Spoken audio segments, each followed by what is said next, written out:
Assalamualaikum warahmatullahi wabarakatuh.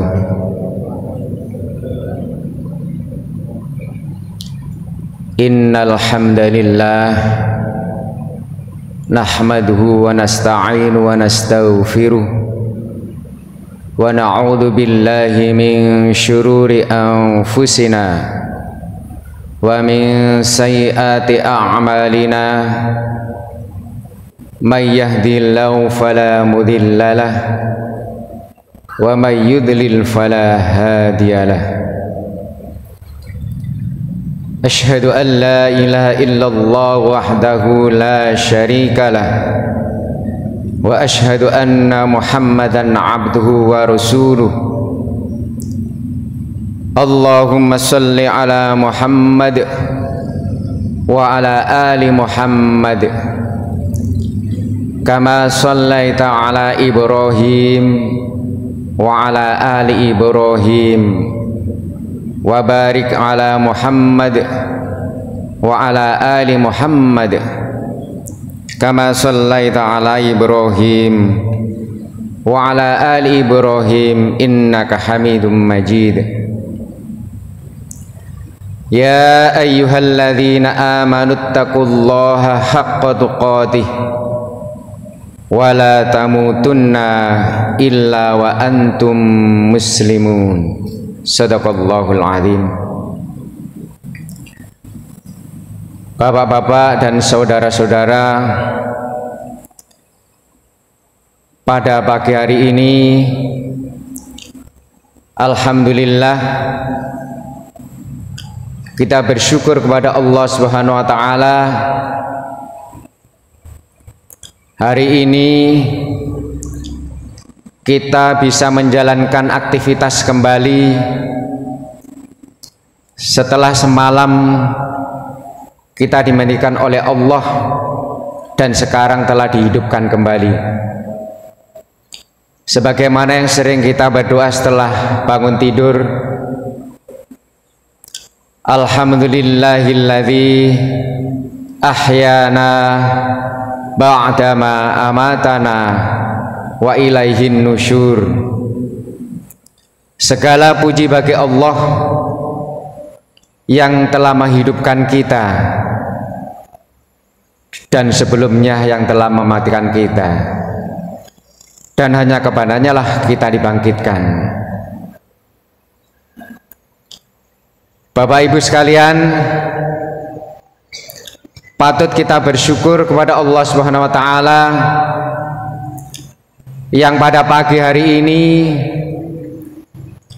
Allah menakdirkan kita di tempat ini.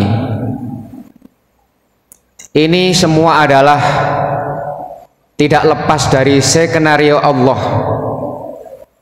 Segala aktivitas yang kita laksanakan adalah yang menggerakkan adalah Allah Subhanahu wa taala. Alhamdulillah kita berada pada majelis ini. Kita berangkat dari rumah, kita berniat, dan bahkan di jalan setiap langkah kita dihitung dengan suatu kebaikan dan ibadah.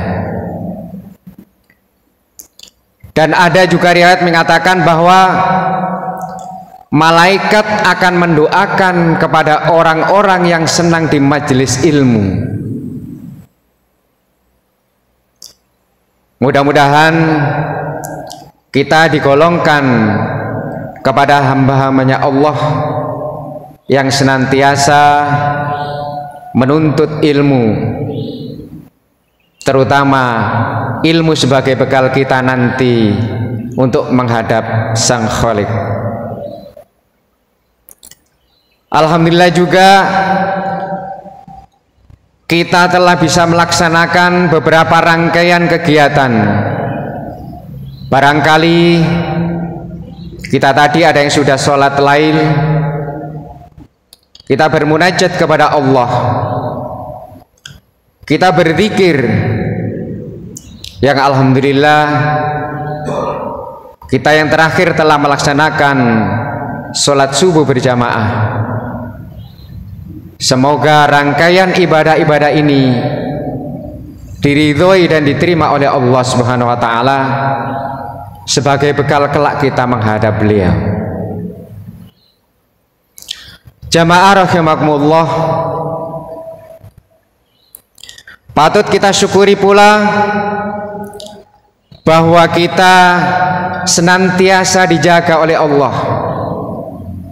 Mudah-mudahan kita selalu dijaga oleh Allah hati kita untuk istiqomah menjalankan perintah-perintah yang telah dituntunkan oleh Allah dan dibawa oleh Rasul-Nya. Salawat serta salam kita haturkan kepada junjungan Nabi kita Muhammad sallallahu alaihi wasallam dengan seraya mengucap Allahumma sholli ala Muhammad wa ala ali Muhammad, yaitu Nabi akhir zaman sebagai uswah hasanah, sebagai role model suri tauladan kita, dan pembawa risalah rahmatan lil alamin, yaitu sebuah peradaban yang akan selalu relevan, yang akan selalu cocok dengan berbagai perubahan zaman, dengan berbagai tempat, dan juga berbagai golongan atau agama.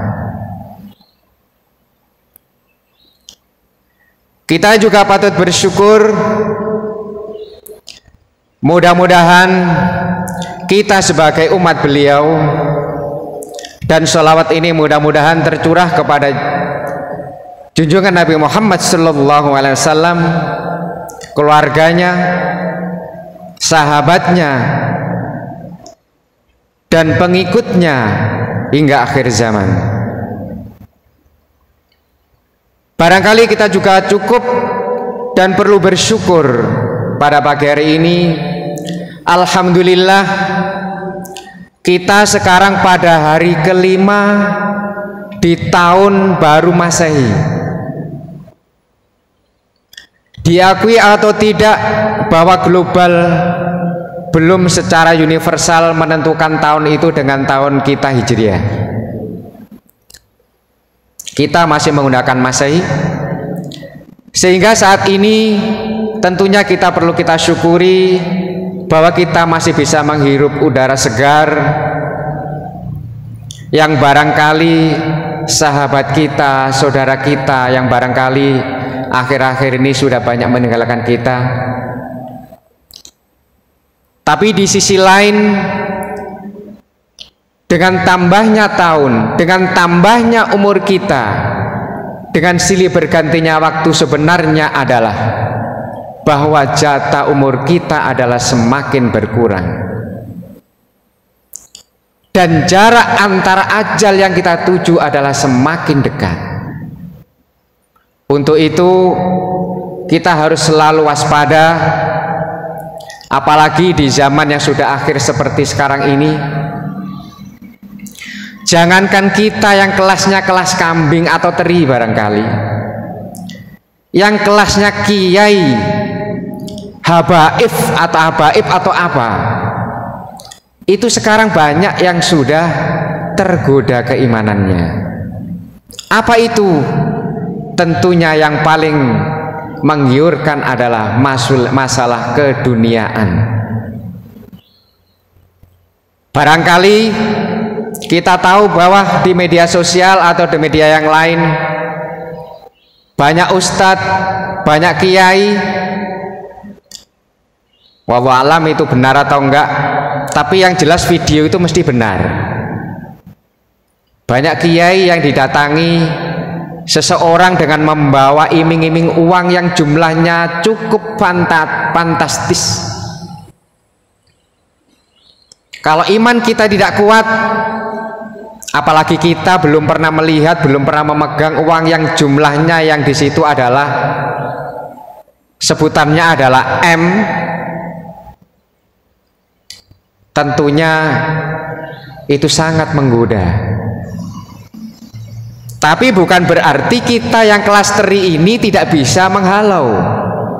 Makanya Allah itu adil. Semakin tinggi seseorang, semakin tinggi ilmu seseorang, semakin tinggi iman seseorang, maka tiupan angin semakin kencang. Ya sama aja antara orang kaya dengan orang yang biasa-biasa aja. Semakin banyak godaan. Tapi bagi orang yang biasa-biasa godaannya ya begitu-begitu aja. Karena memang Allah di dalam Al-Quran telah menyebutkan bahwa Allah tidak akan membebani kaumnya apabila hal itu tidak bisa dipikul oleh kaum itu. Jamaah rahimakumullah, pada kesempatan ini barangkali kita akan mengintrospeksi diri. Saya akan menyampaikan sebuah materi barangkali sudah sering disampaikan, tapi sekedar mengingatkan bahwa di era globalisasi, di era digitalisasi, ini kita harus hati-hati dalam menyikapi terutama yang hubungannya dengan media sosial atau hubungannya dengan hablum minan nas. Karena pada dasarnya hubungan manusia itu menentukan nanti hubungan kita dengan Allah Sang Pencipta. Karena pada dasarnya kita hidup ini adalah hidup sebagai makhluk sosial yang tidak akan bisa lepas dari manusia yang lain. Sehebat apapun, sekaya apapun, manusia tidak akan bisa hidup dengan dirinya sendiri. Jamaah Masjid Syuhada yang berbahagia, dalam tema ini sengaja saya mengambil sebuah kisah, yaitu kisah nyata. Mungkin Bapak Ibu pernah mendengar yang sekarang barangkali sudah lupa karena terjadi 20 tahun yang lalu, tepatnya tahun 2003. Dunia pemberitaan dihebohkan dengan pemberitaan yang sangat menjijikkan, sangat memalukan. Apa itu? Sebuah kisah dari hilangnya sebuah mayat seorang perempuan tua. Ternyata pada saat ditemukan mayat itu, beberapa anggota tubuhnya sudah hilang. Kisah ini kalau nggak salah terjadi di daerah Jawa Tengah, jadi di Indonesia. Ada beberapa mayat yang hilang, bahkan bukan satu. Mungkin kita semua masih ingat nama Sumanto yang dijuluki dengan manusia kanibal. Apa itu? Manusia yang memakan daging saudaranya yang sudah mati. Memang Bapak Ibu ini menjijikan sekali. Orang sudah mati, udah meninggal, dagingnya dicincang-cincang, dimasak, dimakan. Naudzubillah. Setelah diselidiki oleh pihak yang berwajib, ternyata bukan satu, ada dua wanita lain yang juga memang diperlakukan sama. Begitu ditemukan adalah anggotanya berkurang. Dan dia ditanya dengan enaknya menjawab, memang daging manusia itu enak. Mengapa saya membuat contoh seperti ini?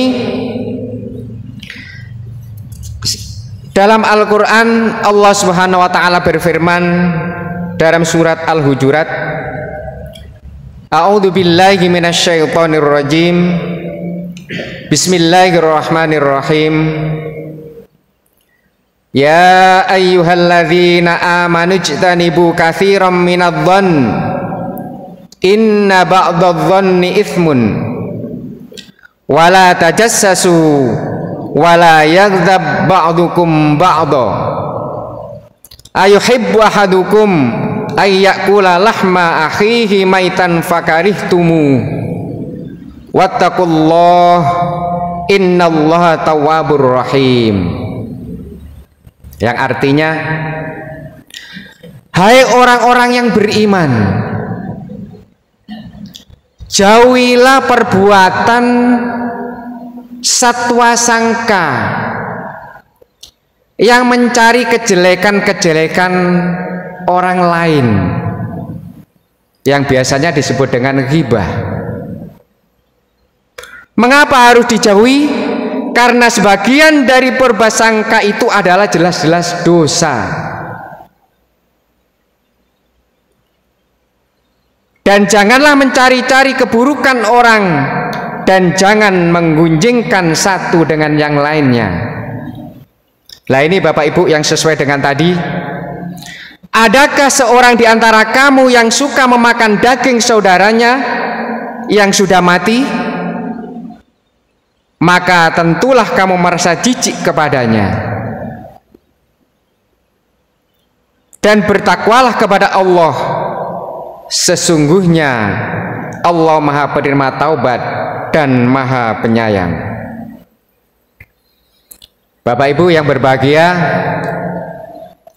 Allah telah menggambarkan ternyata ada yang sebenarnya. Maksud Allah membuat anekdot seperti ini adalah bahwa perbuatan ghibah adalah perbuatan yang sangat keji dan menjijikkan. Artinya apa? Haram kita lakukan.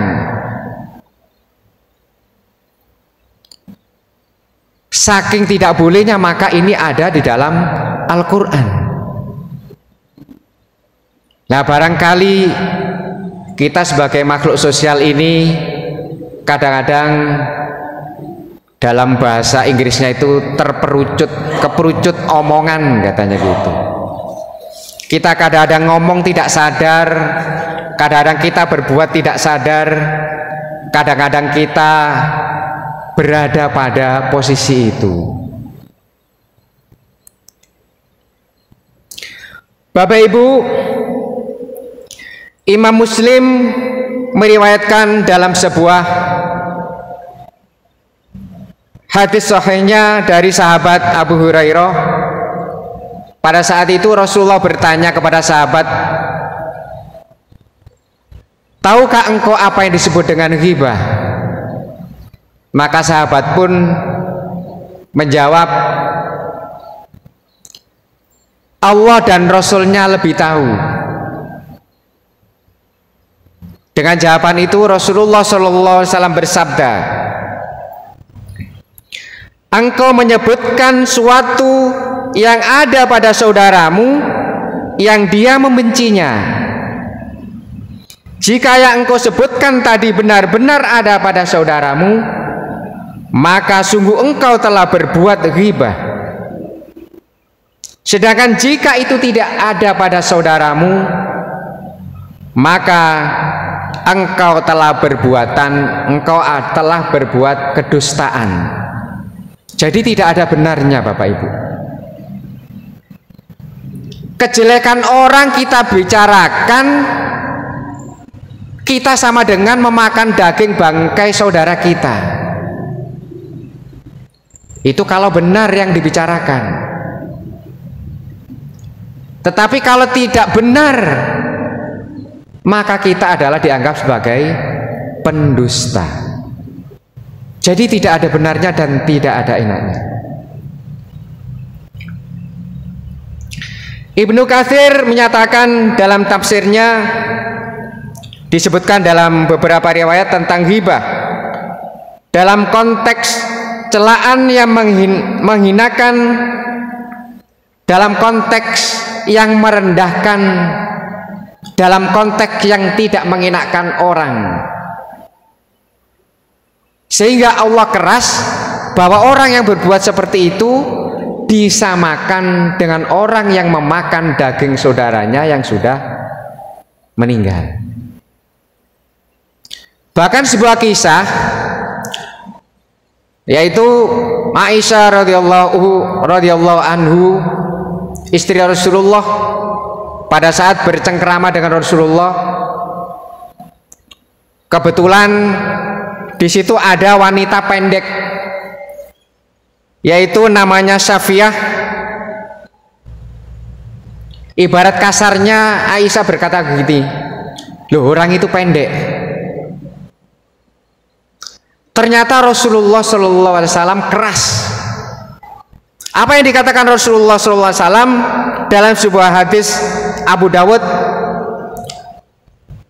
Beliau mengatakan atau menegur istrinya, sungguh engkau telah berkata dengan suatu kalimat yang kalau seandainya dicampur dengan air laut, niscaya akan mengubah air laut itu. Jadi hanya sekedar ada orang memang sudah pendek, dikatakan pendek, itu tidak boleh. Artinya apa? Islam ini sangat menghargai person, sangat menghargai pribadi. Urusan pribadi tentunya yang punya kita adalah hanya Allah. Artinya kalau kita menghina seseorang sama dengan kita menghina Sang Penciptanya. Karena tadi saya katakan bahwa tidak ada satupun di dunia ini yang tidak ada skenario Allah. Dan itu semua mesti ada hikmah di balik itu semua. Bapak Ibu yang dirahmati Allah, kalau hal ini kita lakukan, barangkali kita tahu, kita mendengar bahwa ada orang berbuat seperti itu, kita mendukung atau kita menghalalkan, maka kita juga termasuk golongan mereka. Bagaimana harus kita lakukan? Bukan tambah membumbu-bumbui, harusnya kita paling tidak mencegah. Paling jelek kalau kita tidak mampu mencegah, ya kita pindah tempat. Bapak Ibu sekalian, apalagi di zaman digital sekarang ini, barangkali kita saksikan di era akhir-akhir ini, sehingga muncul istilah yang dulu nggak pernah kita kenal, namanya hoax atau hoax, berita bohong. Memang bukan sekarang aja Bapak Ibu, yang mana berita bohong itu mulai zaman Rasulullah, sebelum nabi-nabi dulu itu memang di dalam kebaikan mesti ada seperti itu. Tapi sekarang anehnya malah terorganisir. Mengapa terorganisir? Ini diciptakan oleh sebuah kelompok yang sudah berkuasa, yang menyebut atau di situ membentuk dengan namanya buzzer. Apa itu buzzer? Yaitu kelompok yang untuk menggiring opini-opini yang ditentang oleh akal sehat, digiring kepada hal-hal yang memang membenarkan yang tidak sehat itu. Dan anehnya Bapak Ibu, kabarnya ini dibayar pakai anggaran APBN Bapak Ibu. Naudzubillah. Berarti anggaran kita Bapak Ibu, kita bayar pajak, kita bayar apa saja yang kita bayar ke pemerintah, itu untuk membiayai itu. Jadi Bapak Ibu sekalian, kita harus hati-hati ya. Paling tidak kalau kita bermedia sosial, yang sering menyakitkan hati barangkali di antara saudara-saudara kita itu, kita sering memasang status yang kaitannya dengan ghibah. Padahal setelah diingatkan dengan keras bahwa tembok derita itu yang ada di Palestina itu hanya dilakukan oleh Yahudi, tapi orang-orang kita sekarang ikut kepada mereka. Kalau status itu kabar baik, mendidik, edukasi, masih nggak masalah. Tapi ini sifatnya mungkin hoax, mungkin menyengsarakan orang, menghinakan orang, merendahkan orang, atau nyinyir dengan orang. Ini harus kita hindari. Jadi Bapak Ibu sekali lagi, lewat kesempatan ini kita sebagai sesama saudara, kita saling mengingatkan. Biasa di dalam sebuah pergaulan itu mesti ada yang gesekan, itu adalah hal yang wajar. Tapi satu prinsip yang harus kita pegang teguh, bahwa umat Islam adalah saudara. Apapun organisasinya, apapun latar belakangnya, kita adalah tetap satu. Maaf, kelemahan orang Islam selama ini adalah kita merasa terkotak-kotak. Organisasi ini nggak mau kumpul dengan organisasi ini nggak mau kumpul organisasi ini. Padahal di akhirat, bahkan di dunia pun, Muhammadiyah itu nggak ada, Pak, didirikan di Mekah. Bahkan Nahdlatul Ulama pun di sana nggak ada organisasi yang didirikan di Mekah, atau kita menyontoh di sana juga nggak ada. Tapi di Indonesia luar biasa, apalagi dengan tadi buzzer-buzzer yang berusaha memecah belah sebetulnya untuk kepentingan mereka. Kiai dipecah, umat Islam dipecah. Kita mau memilih pemimpin aja betul-betul katanya, ngapain kita impor dari zaman macem-macem. Padahal yang prinsip untuk orang Islam, mohon maaf Bapak Ibu, barangkali kita mengingatkan kembali, ada kriteria-kriteria pemimpin yang barangkali kita sama-sama tahu. Seperti juga imam kita di Masjid Syuhada ini mesti dipilih yang bacaannya paling bagus, yang makhrajnya paling bagus, dan semuanya lebih daripada yang lain. Berarti kan ada kriterianya, Pak. Tidak peduli itu orang Bugis, orang Banjar, orang Jawa, nggak penting.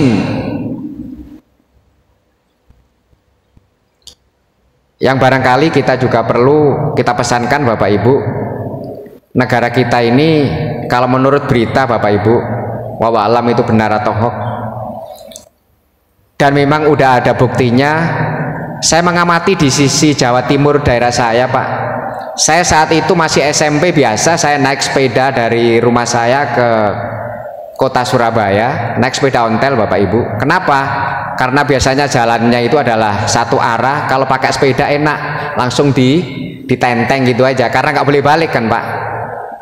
Dan saat itu saya melewati pematang-pematang sawah yang ada pohon singkongnya, ada mangganya. Yang akhir-akhir ini saya ke sana, kebetulan saudara saya tinggal di situ. Tanah itu hampir Surabaya sampai Gresik, sampai Lamongan, sampai Tuban, bahkan sampai Mojokerto, Jombang, sebagainya, itu tanah-tanah strategis itu bukan milik kita. Dan saya tanya kepada adik, kalau saya mau punya hunian seperti ini, saya harus bayar berapa? Sekian M, Mas. Artinya apa? Saya tanya lagi, listrikmu dari mana? Listrik, air, termasuk wifi saya bukan miliknya Indihome, bukan miliknya PLN, bukan miliknya PDAM. Miliknya siapa? Miliknya yang di situ. Namanya apa? Citraland. Berarti semua adalah miliknya swasta, bukan miliknya negara. Ini sebetulnya yang perlu kita waspadai. Alhamdulillah masih ada daerah yang sekarang komitmen seperti zamannya Pak Harto di daerah Jogja. Daerah Jogja itu orang asing tidak semudah itu bisa memiliki tanah di sana. Nah, kita sebetulnya ke sana mikirnya. Nggak usah terlalu muluk-muluk yang dipikir. Itu aja kita selamatkan. Dan sekarang kita berada pada daerah yang memang dipilih untuk menjadi ibu kota Nusantara. Yang konon kabarnya udah nggak karu-karuan, Pak. Katanya sih udah ditawarkan di Singapura, di sana. Apakah itu benar? Sepertinya banyak benarnya, Bapak Ibu. Ya, mudah-mudahan kita diselamatkan Allah. Mudah-mudahan di pemilu yang ke depan ini kita mendapatkan petunjuk dari Allah sehingga bisa memilih pemimpin yang menurut kriteria Rasulullah, sidik, amanah, tabligh, fatonah. Dan itu kira-kira jatuh pada siapa nanti dikiranya kampanye. Bukan, itu adalah kriteria yang memang dimiliki oleh Rasulullah. Apa salah kita memilih seperti itu? Tidak salah, Pak. Kalau saya pilihan yang lain, tidak salah, wong namanya pilihan. Tapi perlu kita sampaikan bahwa karena kita sudah terlanjur menjadi umat Rasulullah, kita juga akan mengikuti Rasulullah. Mudah-mudahan dengan sedikit ya omong-omongan kita ini bisa menambah ya keakraban kita, menambah persaudaraan kita, menambah rim kita sebagai manusia tidak mudah hanyut dalam dunia perpolitikan dan dunia digitalisasi. Kurang lebihnya mohon maaf. Billahi taufik wal hidayah. Wassalamualaikum warahmatullahi wabarakatuh.